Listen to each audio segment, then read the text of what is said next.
The Association of American Medical Colleges says there will be a nationwide shortage of doctors, about 120,000 within the next 15 years.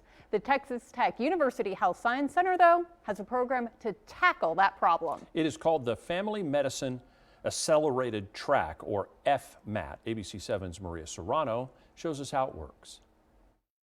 Texas Tech was the first of its kind to do this. We actually can train students to get their education in 3 years on the medical school side, plus an additional 3 years for the residency side. So we can train a fully qualified, board-certified family physician a year faster than the average program. Dr. Young says for patients on the receiving end, this means there will be more trained primary care providers in less time overall, helping address the shortage. Brandon Pyrus, third-year medical student in the FMAT program, says this doesn't mean it's a walk in the park. A lot of people don't see family medicine as a specialty. They think it's the bottom of the barrel, that it really isn't a specialty, but it is. It's from womb to tomb. It's all-encompassing, and it does really well in a rural setting. Overall, Young says in Texas, the shortage issue is not because of a lack of medical schools or lack of increased enrollment. The problem is that a student graduating from medical school isn't ready for independent practice yet.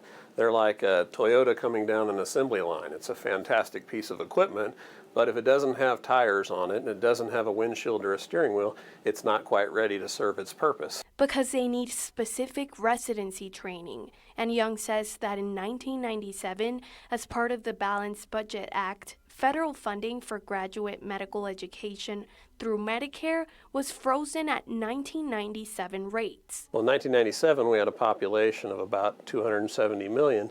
Today, our population is about 330 million, but we're hampered in our ability to meet the demand for supply because we're limited in the ability to pay residents to come to these areas. Another big part of the problem is that within the next decade, 40% of physicians will have reached the age of 65 and therefore might choose to retire. Which is why training more people for our growing population is critical. He says the key is to expand funding at a federal level. In Amarillo, Maria Serrano, ABC7 News.